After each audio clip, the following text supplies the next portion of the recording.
নমস্কাৰ বন্ধু বান্ধৱীসকল আমাৰ ৰাখিব চেনেলটোলৈ আপোনালোকক স্বাগতম জনাইছোঁ। সমাজ আৰু পৰিৱেশ আমাৰ জীৱনৰ এক অপৰিহাৰ্য অংগ। ইয়াক এৰি আমি কেতিয়াও চলিব নোৱাৰোঁ। সকলো সময়তে আমাৰ প্ৰয়োজন।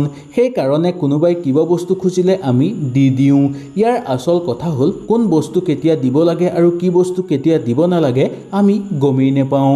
এই কথাসমূহ আমাৰ শাস্ত্ৰত সম্পূৰ্ণভাৱে বৰ্ণনা কৰা আছে। যদি এই শাস্ত্ৰৰ বৰ্ণনা কৰাৰ অনুসৰি আপোনালোকে কাম কৰে তেনেহলে আপোনালোকৰ ঘৰত ধনে সোণে উপচি পৰিব আৰু আপোনালোকৰ ঘৰলৈ সৌভাগ্য নামি আহিব। যদি এই বস্তুবোৰ অজানিতে দিয়ে তেনেহলে আপোনালোকৰ ক্ষতি কিছু কম হ'ব, কিন্তু জানি শুনি যদি এই বস্তুবোৰ সন্ধ্যাৰ সময়ত আপোনালোকে কাৰোবাক দিয়ে বা উপহাৰ হিচাপে দিয়ে তেনেহলে ইয়াৰ ফলত আপোনালোকৰ বহু বেছি ক্ষতি হ'বলৈ গৈ আছে। আহক তেনেহলে আমি জানি লওঁ সূৰ্য অস্তৰ পিছত আমি কি বস্তু কাৰোবাক উপহাৰ দিব নালাগে বা দান হিচাপে দিব নালাগে। ভিডিঅ'টো মনোযোগ সহকাৰে শেষলৈকে চাব, তেতিয়াহে আপোনালোকে সম্পূৰ্ণভাৱে বুজি পাব। আৰু যদি ভিডিঅ'টো ভাল লাগে লাইক এটা কৰি আমাৰ মনোবল বঢ়াব আৰু আপোনালোকৰ বন্ধুবৰ্গৰ লগত শ্বেয়াৰ কৰি তেওঁলোককো উপকৃত কৰিব। ওচৰ চুবুৰীয়াই কিবা বস্তু বিচাৰিলে আমি অতি সহজতে দি পাওঁ। দৈনিক ব্যৱহাৰ কৰা বস্তু অনা নিয়া দুই পক্ষৰ মাজত চলে। ইয়াৰ আচল কথা হ'ল শাস্ত্ৰত কোৱা কিছুমান কথা আমি গম নাপাওঁ। যদি এই কথা গম নোপোৱাকৈ আপোনালোকে দিয়ে তেনেহ'লে ইয়াৰ ফল আপোনালোকে কিছু কম পৰিমাণে পাব, কিন্তু জানি শুনি যদি এই বস্তু আপোনালোকে কাৰোবাক দিয়ে সন্ধ্যাৰ সময়ত তেনেহ'লে আপোনালোকে দুৰ্ভাগ্য নিজেই ঘৰলৈ মাতি অনাৰ দৰে হয়, যাৰ ফলত আপোনালোকৰ ঘৰত দুখ দৰিদ্ৰতা বৃদ্ধি পাবলৈ ধৰিব আৰু দৰিদ্ৰতা বৃদ্ধি বেছিকৈ পাবলৈ ধৰিব।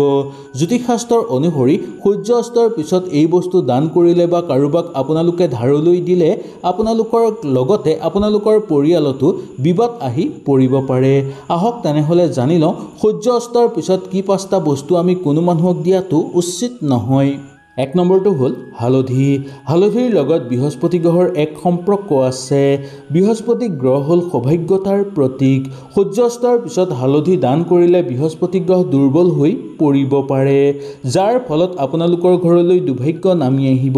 সেইকাৰণে সূৰ্য অস্তৰ পিছত কাকো হালধি আপোনালোকে নিদিব ধাৰলৈ বা দান নকৰিব। এনে কৰিলে আপোনালোকৰ ঘৰত দুখ দৰিদ্ৰতা বৃদ্ধি পাবলৈ ধৰিব আৰু প্ৰায় আপোনালোকৰ ঘৰত অশান্তি বৃদ্ধি পাবলৈ ধৰিব আৰু আপোনালোকৰ ঘৰত বেয়া শক্তিয়ে ঠাই ল'বলৈ ধৰিব। কোনো ফালৰ পৰা আপোনালোকৰ ঘৰলৈ বেয়া খবৰ আহিবলৈ ধৰিব আৰু আপোনালোকৰ ঘৰত অকাল মৃত্যু হোৱাৰ সম্ভাৱনাও থাকিব। দুই নম্বৰটো হ'ল ঝাৰু। সূৰ্য অস্তৰ পিছত কোনো মানুহক ঝাৰু দান কৰিব নালাগে বা কোনো মানুহক কিবা কাৰণত ঝাৰু বিচাৰি আহিলেও দিব নালাগে। ঝাৰুৱে ঘৰৰ পৰা বেয়া লেতেৰা দূৰ কৰি ঘৰত পৰিষ্কাৰ কৰি তোলে। ইয়াৰ ফলত ঘৰত শুভ শক্তিৰ বিৰাজমান হ'বলৈ ধৰে। যদি আপুনি সূৰ্য অস্তৰ পিছত ঘৰ ঝাৰু মাৰে বা ঘৰ ঝাৰু দিয়ে তেনেহ'লে ইয়াৰ ফলতো আপোনালোকৰ দুৰ্ভাগ্য নামি আহিব পাৰে। যদি কিবা কাৰণত ঝাৰু দিব লগা হয় তেনেহ'লে আপোনালোকে ঝাৰু মাৰি সেই ঝাৰুৰ পৰা যি জাবৰ ওলাব সেইখিনি ভিতৰতে ৰাখিব, কেতিয়াও ৰাতিয়ে পেলাই দিব নালাগে।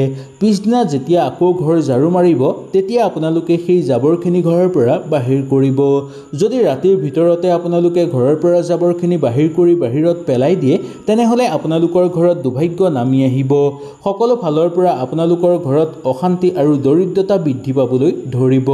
যদি সূৰ্য অস্তৰ পিছত ঝাৰু কাৰোবাক আপোনালোকে দান কৰে তেনেহ'লে ইয়াৰ ফলত ঘৰত বেয়া শক্তিয়ে বাস কৰিবলৈ ধৰিব, কাৰণ ঝাৰুক মা লক্ষ্মীৰ সাক্ষাৎ স্বৰূপ বুলি মনা যায়। সেইকাৰণে সন্ধ্যাৰ পিছত যদি আপোনালোকে ঝাৰু দান কৰে তেনেহ'লে মা লক্ষ্মী আমাৰ ঘৰৰ পৰা গুচি যাব, ঘৰত দুখ দৰিদ্ৰতা বৃদ্ধি পাবলৈ ধৰিব। ৩ নম্বৰটো দৈ। ৰাতি দৈ খোৱাটো স্বাস্থ্যৰ পক্ষে ক্ষতিকাৰক। যদি ৰাতি কাৰোবাক দৈ আপোনালোকে দিয়ে তেনেহ'লে আপোনালোকৰ বহু বেছি ক্ষতিসাধন হ'বলৈ ধৰিব। সেইকাৰণে ৰাতি কাকো দৈ দিয়াটো উচিত নহয় বা সূৰ্য অস্তৰ পিছত কোনো মানুহক আপোনালোকে দৈ উপহাৰ হিচাপে দিব নালাগে। এনে কৰিলে আপোনালোকৰ ঘৰত বহু বেছি ক্ষতি হ'বলৈ ধৰিব। সকলো ফালৰ পৰা আপোনালোকৰ ঘৰত অশান্তি বৃদ্ধি পাবলৈ ধৰিব আৰু প্ৰচুৰ পৰিমাণে আপোনালোকৰ ঘৰত অৰ্থহানি হ'বলৈ ধৰিব। ঘৰত বেয়া শক্তিয়ে ঠাই ল'বলৈ ধৰিব, শত্ৰুৰ পৰাক্ৰম বৃদ্ধি পাবলৈ ধৰিব আৰু ঘৰত থকা সকলো শুভ শক্তি ঘৰৰ পৰা নোহোৱা হৈ পৰিব। পইচা কোনো কাৰণত আপোনালোকে ঘৰত জমা কৰি ৰাখিব নোৱাৰিব। কেনি আহি পইচা কেনি খৰচ হৈ যায় আপোনালোকে গমেই নাপাব। সেইকাৰণে সূৰ্য অস্তৰ পিছত কোনো মানুহক দৈ দিয়াটো উচিত নহয় আৰু ৰাতি কেতিয়াও আমি দৈ খাই থাকিব নালাগে বা দৈ খাব নালাগে। 4 নম্বৰটো হ'ল পইচা। শাস্ত্ৰৰ মতে কোৱা হৈছে যে সূৰ্যাস্তৰ পিছত মা লক্ষ্মীয়ে পৃথিৱী ভ্ৰমণ কৰে। এই সময়খিনি মা লক্ষ্মী আগমনৰ সময় হয়। এই সূৰ্যাস্তৰ পিছত আমি কোনো মানুহক পইচা ধাৰলৈ দিব নালাগে বা উপহাৰ হিচাপে দিয়াটো উচিত নহয়। যদি কাৰোবাক দিব লগা থাকে তেনেহ'লে আগতেই উলিয়াই বেলেগ জেগাত ৰাখিব লাগে। কেতিয়াও ঘৰৰ পইচা থোৱাৰ জেগাৰ পৰা পইচা উলিয়াই আনি কাৰোবাক ধাৰলৈ বা উপহাৰ হিচাপে দিয়াটো উচিত নহয়। বিশেষ অসুবিধা হ'লে আপোনালোকে দিব পাৰিব, কিন্তু মা লক্ষ্মীৰ চৰণত এগছি চাকি জ্বলাই তাৰ পিছতহে আপোনালোকে সেই পইচা কাৰোবাক ধাৰলৈ দিব। যদিহে কোনো বিশেষ লোক কিবা বিপদত পৰে তেনেহ'লে তেওঁলোকক দিব পাৰিব। যদি এনেই দিয়ে তেনেহ'লে মা লক্ষ্মী যি ঘৰত সাক্ষাৎ হ'বলৈ গৈ আছে সেই ঘৰৰ পৰা মা লক্ষ্মী নোহোৱা হৈ পৰিব। ইয়াৰ ফলত আপোনালোকৰ ঘৰত দুখ দৰিদ্ৰতাই বৃদ্ধি পাবলৈ ধৰিব আৰু দুখ দৰিদ্ৰতা অতিপাত বাঢ়িবলৈ ধৰিব। ঘৰৰ মানুহৰ কেতিয়াও উন্নতি নহ'ব আৰু ঘৰত সদায় অমংগলে দেখা দিবলৈ ধৰিব। সেইকাৰণে সূৰ্যাস্তৰ পিছত কোনো মানুহক পইচা ধাৰলৈ দিয়াটো উচিত নহয় বা দান কৰাটো উচিত নহয়। 5 নম্বৰটো গাখীৰ। সূৰ্যাস্তৰ পিছত গাখীৰ দান কৰিলে চন্দ্ৰ আৰু শুক্ৰৰ গ্ৰহ দুৰ্বল হৈ পৰে। ইয়াৰ ফলত আপোনালোকৰ মানসিক চাপ বৃদ্ধি পাবলৈ ধৰিব। ঘৰত প্ৰচুৰ পৰিমাণে অৰ্থ হানি হ'বলৈ ধৰিব, শত্ৰুৰ পৰাক্ৰম বৃদ্ধি পাবলৈ ধৰিব আৰু লগতে বেয়া শক্তিয়ে ঠাই ল'বলৈ ধৰিব আপোনালোকৰ ঘৰত। সেইকাৰণে সূৰ্যাস্তৰ পিছত বা ঘৰত চাকি বন্তি দিয়াৰ পিছত কোনো মানুহক গাখীৰ ধাৰলৈ বা উপহাৰ হিচাপে দিয়াটো উচিত নহয়। এই কথাটো বিশেষকৈ মহিলাসকলে মনত ৰখাটো দৰকাৰ। যদি এনে নকৰে তেনেহ'লে আপোনালোকৰ ঘৰত দুখ দৰিদ্ৰতা আৰু দুৰ্ভাগ্য নামি আহিবলৈ ধৰিব। সকলো ফালৰ পৰা আপোনালোকৰ ঘৰত অশান্তি বৃদ্ধি পাবলৈ ধৰিব আৰু লগতে আপোনালোকৰ ঘৰত কেতিয়াও উন্নতি নহ'ব। 6 নম্বৰটো হ'ল ছাতি। সন্ধ্যা লগাৰ পিছত কোনো মানুহক আমি ছাতি উপহাৰ দিব নালাগে বা সূৰ্যাস্তৰ পিছত কোনো মানুহক ছাতি উপহাৰ হিচাপে দিয়াটো উচিত নহয়। দিব যদি আপোনালোকে বিচাৰে তেনেহ'লে নতুন কিনি দিব পাৰিব, কিন্তু ঘৰত ব্যৱহাৰ কৰি থকা ছাতি কোনো মানুহক উপহাৰ হিচাপে দিয়াটো উচিত নহয়। এনে কৰিলে আপোনালোকৰ ওপৰত দুৰ্ভাগ্য নামি আহিবলৈ ধৰিব। সকলো ফালৰ পৰা আপোনালোকৰ ঘৰত অশান্তি নামি আহিবলৈ ধৰিব আৰু প্ৰচুৰ পৰিমাণে ঘৰত অৰ্থহানি হ'বলৈ ধৰিব। আপোনালোকৰ ঘৰৰ পৰা সকলো শুভ শক্তি নোহোৱা হৈ পৰিব আৰু সকলো ক্ষেত্ৰৰ পৰাই আপোনালোকৰ ঘৰলৈ অশান্তি নামি আহিবলৈ ধৰিব। সেইকাৰণে কোনো মানুহক দিব লগা হ'লে আপোনালোকে দিব আৰু লগতে সেই ছাতিটো লৈ আহিব, কিন্তু একেবাৰে তেওঁলোকক উপহাৰ হিচাপে নিদিব। এনে কৰিলে আপোনালোকৰ বহু বেছি ক্ষতিসাধন হ'বলৈ ধৰিব।